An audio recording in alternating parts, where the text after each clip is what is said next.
Sir, जनवरी का महीना आलू के लिए क्यों महत्वपूर्ण है? किसानों को कैसे निगरानी करनी चाहिए? आपके द्वारा प्रश्न पूछा गया है, ये दो पहलुओं पर आधारित है। एक तो जनवरी माह में रोग की संभावना से हम अपनी फसल को कैसे बचाएं, दूसरा हम ऐसे कौन से पोषक तत्वों का इस समय प्रयोग करें जो हमारी आलू की फसल को सुरक्षित रखे और अच्छा उत्पादन दे, अच्छे आकार का आलू बने, स्वस्थ आलू बने। तो किसान बंधुओं, मौसम की परिस्थिति को देखते हुए यदि हम चर्चा करें तो आप ये पाएंगे कि वातावरण का तापमान 10 डिग्री से कम है, तो इसमें दो समस्याएं आपके पास में आ सकती हैं। या तो तापमान 10 डिग्री से थोड़ा नीचे जाए या फिर 0 डिग्री से नीचे जाए। पहली बात आपको यह विशेष रूप से ध्यान रखनी है कि अगर तापमान 10 डिग्री से नीचे जाता है और वातावरण में नमी 90% से अधिक होती है, तो हमारे आलू की खेत में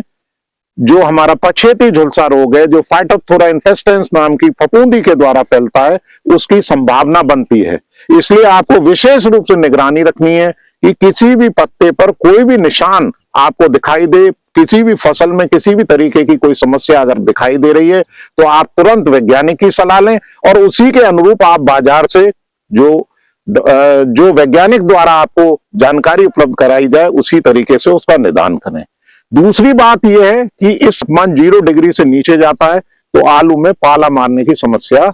आ सकती है। इसकी भी बचत आपको करनी है। यदि ऐसा महसूस हो रहा है कि हमारा रात्रि तापमान 0 डिग्री या उससे लो जा रहा है और वातावरण में 90% से अधिक आर्द्रता है, तो निश्चित रूप से हमारी फसल में जो आलू के पत्तों में जो तने में नसें होती हैं उनमें पानी जमने की संभावना रहेगी, जिसको हम पाला मारना कहते हैं, जिससे हमारी आलू की पूरी फसल समाप्त भी हो सकती है, नुकसान भी हो सकता है। तो ऐसे समय में आपको विशेष रूप से ध्यान रखना है, लगातार वैज्ञानिक से सलाह लेती रहनी है ताकि आपकी आलू की फसल सुरक्षित रहे। और दूसरा जो बात आती है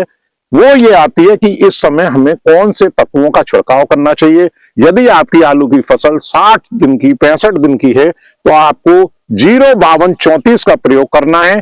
5 से 7 ग्राम पर लीटर पानी मिलाकर के, पर लीटर पानी में मिलाकर के, ताकि आपकी जो आलू का आकार, आलू का जो बढ़वार है वो बढ़िया बनी रहे, पौधा हरा बना रहे और